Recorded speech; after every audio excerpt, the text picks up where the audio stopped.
అందరికి నమస్కారం మిత్రులారా. తోటకూర ఆకుకూరలు తింటారా? బాగా మీరు తోటకూర తింటారా? యాక్చీ అంటారా? ఇప్పుడు ముఖ్యంగా ఈ జనరేషన్ లేటెస్ట్ జనరేషన్ దగ్గర తింటున్నా. తోటకూర అంటే యాక్టివ్ అంటారు. పిజ్జాల బర్గర్లు అయితే ఓకే, రెడీ. దేనికైనా ఏ గడ్డైనా తినడానికి రెడీ ఉంటారు. ఫస్ట్ ఆఫ్ ఆల్ వాళ్ళు తినట్లేదని చెప్పి పేరెంట్స్ కూడా ఇంట్లో చేయరు.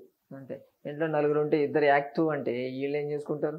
అందుకోసం వాళ్ళు కూడా చేయడం మానేస్తున్నారు. హెల్త్ కాన్షియస్ ఉన్నవాళ్ళు ఖచ్చితంగా తీసుకోవాల్సింది తోటకూర. సింపుల్. మిగతా వాటితో కంపేర్ చేస్తే ఇది చాలా చీప్గా దొరుకుతుంది. దాంట్లో ఉన్నటువంటి బెనిఫిట్స్ తెలిస్తే మీరే రోజు తినడం మొదలు పెడతారు. అంత అద్భుతంగా పనిచేస్తుంది. ఆకుకూరలు ఏవైనా బెటర్ అండి, ఎండిపోనంత వరకు. అంటే ఆ చెట్టు నుంచి వచ్చేటువంటి ఆ జీవశక్తి అంటాం మేము. ఆ జీవశక్తి చాలా ఎక్కువ ఉంటుంది. పండి రాలిపోయిన కాయలో కన్నా కూడా ఫ్రెష్గా ఉండేటువంటి ఆకులోనే జీవశక్తి ఉంటుంది. అది మన బాడీలో ఉన్నటువంటి ప్రాణశక్తికి సపోర్ట్ ఇస్తుంది. దీని తోటకూరలో మీకు విటమిన్ ఏ ఉంటుంది, విటమిన్ కే ఉంటుంది, విటమిన్ సి ఉంటుంది, బి కాంప్లెక్స్ విటమిన్స్ ఉంటాయి, ఫైబర్ ఉంటుంది. దీంట్లో ఎన్ని ఉంటాయో చెప్పక్కర్లేదు. అది మొక్క తన కోసం తయారు చేసుకుంది. యాక్చువల్గా ఇవన్నీ దాంట్లో స్టోర్ చేసుకుంది న్యాచురల్గా. ఎక్కడి నుంచి స్టోర్ చేసుకుంది? మన లెక్క ట్యాబ్లెట్లు తీసుకోలేదు, భూమిలో నుంచి తీసుకుంది న్యాచురల్గా. సన్లైట్లో ఎక్స్పోజ్ అయ్యి తయారు చేసుకుంది. అది కష్టపడుతుంది అనుకోండి, అది న్యాచురల్గా ఉంటుంది. అది ఎటువంటి కెమికల్ బేస్డ్ కాదు కాబట్టి. అందుకే అవి తీసుకుంటే మనకి ఎక్కువ బెనిఫిట్స్ ఉంటాయి. దాంట్లో ఈ విటమిన్ సి ఉండడం వల్ల రెసిస్టెన్స్ పవర్ బాగా పెరుగుతుంది. మీకు తెలిసిందే కదా. కార్టిలేజ్ డ్యామేజ్ కాకుండా ఉంటుంది. మన మోకాళ్ళలో ఉండేటువంటి స్పాంజ్ టిష్యూ కానీ ఎక్కడెక్కడైతే సాఫ్ట్ టిష్యూలు ఉంటాయో అవన్నీ కూడా డ్యామేజ్ కావు, అరిగిపోవు తొందరగా. విటమిన్ ఏ ఉండడం వల్ల మీ కళ్ళకి చాలా మంచిది. కళ్ళకి సంబంధించినటువంటి ప్రాబ్లమ్స్ రాకుండా ఉంటాయి. స్కిన్కి మంచి, బ్రెయిన్ పవర్ బాగా పెరుగుతుంది, జ్ఞాపక శక్తి బాగా పెరుగుతుంది, హెయిర్కి కూడా బాగా పనిచేస్తుంది, వాడుకోవచ్చు. అలాగే దాంట్లో విటమిన్ కే ఉంది. Immunity, resistance power, anti bacterial, anti fungal, anti infective agent లాగా, యాంటీ ఇన్ఫ్లమేటరీ లెక్క పనిచేస్తుంది. బాడీలో ఎక్కడ వాపులు రావడం కానీ ఇటువంటి జరగకుండా చూస్తుంది. లోపల మీరు కొలెస్ట్రాల్ అని చెప్పి టెన్షన్ పడిపోతుంటాం కదా, ఆ కొలెస్ట్రాల్ పెరగకుండా చూసి, ఒకవేళ పెరిగినా మీ బ్లడ్ వెజల్స్లో ఎక్కడ కూడా అది అతుక్కోకుండా చూసేటువంటి కెపాసిటీ దీంట్లో ఉంటుంది. దీంట్లో ఉండేటువంటి మూలకాలు ఫైటోహార్మోన్స్ చాలా బాగా పనిచేస్తాయి. యాంటీ ఆక్సిడెంట్స్ అనేటివి ఎక్కడ కూడా మీకు ఇన్ఫ్లమేషన్ తయారు కాదు. ఇన్ఫ్లమేషన్ తయారు కాకపోతే మీ కొలెస్ట్రాల్ అతుక్కోదు, ఇంకా ఛాన్సే లేదు. దాని రూట్ కాజే తీసేస్తున్నాం మనం, ఇండివిజువల్ కాదు. అలాగే దీంట్లో మీకు ఉండేటువంటి పొటాషియం హార్ట్కి చాలా మంచిది. హై బీపీ ప్రాబ్లం రాకుండా చూస్తుంది. అలాగే మీ హార్ట్ ఫంక్షన్ కూడా ప్రాపర్గా చేసేటట్టు చూస్తుంది. హార్ట్ అటాక్స్ రాకుండా ఆపేటువంటి కెపాసిటీ దీనికి ఉంటుంది. వైటమిన్ సి మనం మాట్లాడుకున్నాం ఆల్రెడీ.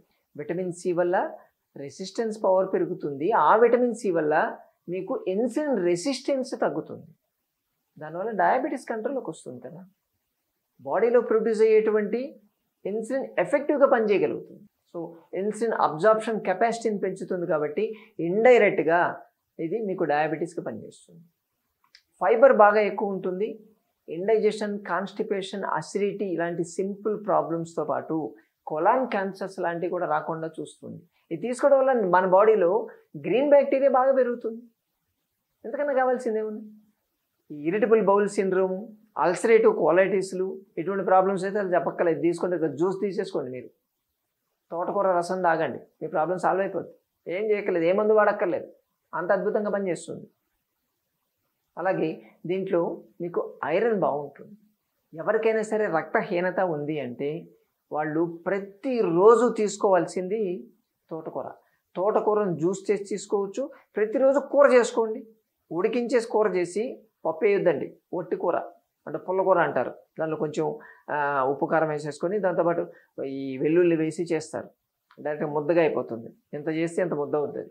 అది చేయడం, వలవడం కొంచెం తలకాయ నొప్పి ఉంటుంది. కానీ అది చేసుకొని మీరు అన్నంలో తినక్కర్లేదు. అబ్బా రోజు తోటకూర తినాలి, అన్నంలో తినమని చెప్పట్లేదు మేము. పొద్దున ఒక కప్పు, సాయంత్రం ఒక కప్పు, మధ్యాహ్నం ఒక కప్పు, 3 సార్లు 3 కప్పులు తినండి. డైరెక్ట్ తినండి. కొంతమంది బెల్లం వేస్తారు, దాంట్లో నల్ల బెల్లం అని చెప్పేస్తారు. ఈ పాగు బెల్లం అంటారు చూసారా, అరిసెలు చేసేటిది. అటువంటి బెల్లం వేస్తే దాంట్లో ఐరన్ కంటెంట్ ఇంకాస్త ఎక్కువ పెరుగుతుంది. చాలా ఫాస్ట్గా రక్తహీనత 3 వారాల్లో సెట్ అయిపోతుంది. అంత బాగా పనిచేస్తుంది. ఇంకా మీ బోన్స్ వీక్ అయ్యాయి అనుకోండి, బాడీలో ఆస్టియోపోరోసిస్ అంటారు, దానివల్ల back pain, neck pain, knee pain ఇటువంటి ప్రాబ్లమ్స్ వస్తుంటాయి. మీ బోన్స్ గుల్లబారిపోయాయి, బిఎండి టెస్ట్ చేసి చెప్తారు కదా. 50 దాటంగానే బిఎండి టెస్ట్ చేస్తారు. ఎందుకు చేస్తారంటే బోన్స్ గుల్లబారిపోయినాయి, ఎక్కడెక్కడ గుల్లబారిపోయినాయో చూసుకునే దాంట్లో బోన్స్ ఎలాగూ వీక్ అవుతున్నాయని 50 ఏళ్ళు దాటిన తర్వాత టెస్ట్ చేసి చెప్పాలా? చూస్తే తెలీదా మనిషిని? ఎలాగో గుల్లబారిపోకుండా 90 ఏళ్ళ తర్వాత గుల్లబారిపోకుండా ఎవడైనా ప్రపంచంలో ఉన్నాడా? పోనీ 50 దాటిన తర్వాత ఎవరైనా గుల్లబారిపోకుండా ఉన్నాయి. ఈ రోజుల్లో 30కే 20కే పోతున్నాయి. దాన్ని మరి టెస్ట్ ఎందుకు చేస్తారు నాకు తెలియదు. చేసి ఏం కనిపెడతారు? మళ్ళీ ఏమీ లేదు. కన్ఫర్మేషన్ సరే దాన్ని వదిలేండి. సో ఆ కాల్షియం, మీకు కాల్షియం కావాలి. ఆ కాల్షియం అనేది దీంట్లో చాలా ఎక్కువ ఉంటుంది. చాలామంది నాకు కాల్షియం ఎక్కువ అవుతుంది, కిడ్నీలో స్టోన్స్ పడుతున్నాయి అని చెప్పి పాలకూర మానేస్తారు. మీకు తెలుసా? పాలకూరలో కన్నా తోటకూరలో ఎక్కువ కాల్షియం ఉంటుంది. పాలకూర మానేసి నాకు ఆకుకూరలు అంటే ఇష్టం, నేను రోజు తోటకూర తింటున్నానని చెప్తారు. అది ఇంకా డేంజర్, గుర్తుపెట్టుకోండి. మీరు కాల్షియం తగ్గించుకోవాలంటే పాలకూర కన్నా ముందు తోటకూర మానేయాలి. అంటే అంత కాల్షియం ఎక్కువ ఉంటుందని అర్థం. కాబట్టి దీన్ని తీసుకుంటే మీకు బోన్స్ స్ట్రాంగ్గా అవుతాయి. తినేసి కూర్చోవడం కాదు. నేను చెప్పాను కదా, మనం కాల్షియం తీసుకున్న తర్వాత ఎండలో కూర్చొని చెప్పాను కదా, పొద్దున ఒక కప్పు, సాయంత్రం ఒక కప్పు, మధ్యాహ్నం ఒక కప్పు మీరు పాలకూర ఇది తోటకూర తినేటప్పుడు ఎండలో కూర్చొని తినండి. పనిలో పని అయిపోద్ది. అది కూడా విటమిన్ డి వస్తుంది, మీ కాల్షియం కాస్త బోన్కి అటాచ్ అవుతుంది. నీడలో కూర్చొని తినొద్దు. వీలైతే ఎండ ఉంటే ఏముంది, బట్టలు వేసుకొని పోవడమే కదా, తీసుకొని తినొచ్చు. ఇవి చేయండి. అలాగే వెయిట్ రిడక్షన్, బరువు తగ్గాలి అనుకునే వాళ్ళకి చాలా బాగా పనిచేస్తుంది. ఎందుకంటే దీంతో చేసినటువంటి కూర తీసుకుంటే బ్లోట్ అవుతుంది. అంటే మీన్స్ బ్లోట్ అంటే గ్యాస్ ఫామ్ అవుతుందని కాదు. మీరు ఒక 50 గ్రాములు తింటే లోపలికి వెళ్ళి almost 250 to 300 gram space occupy చేస్తుంది. ఫిల్లింగ్గా ఉంటుంది. ఆకలి కాదు ఎక్కువ. వెయిట్ రిడక్షన్ కూడా బాగా పనిచేస్తుంది. ప్రతిరోజు పొద్దున లేవంగానే పరగడుపున ఈ తోటకూరతో చేసినటువంటి జ్యూస్ ఒక జ్యూస్ కానీ తాగగలిగితే ఆ రోజు ఆకలి కాదు, వెయిట్ లాస్ కూడా ప్రాపర్గా అవుతుందని చెప్పారు. కాబట్టి ఇన్ని బెనిఫిట్స్ ఉన్నాయి. ఇప్పుడు చెప్పండి, యాక్ట్ అంటారా? అంటారు కదా. ఇది తీసుకోవాలి. హెల్త్ ఇది తీసుకోకపోతే దానివల్ల వచ్చేటువంటి కాంప్లికేషన్స్కి, మీ బాడీలో వచ్చేటువంటి మార్పులను చూసి యాక్ట్ అనాల్సి ఉంటుంది. దేనికి యాక్ట్ అంటారో మీరు డిసైడ్ చేసుకోండి. సరేనా?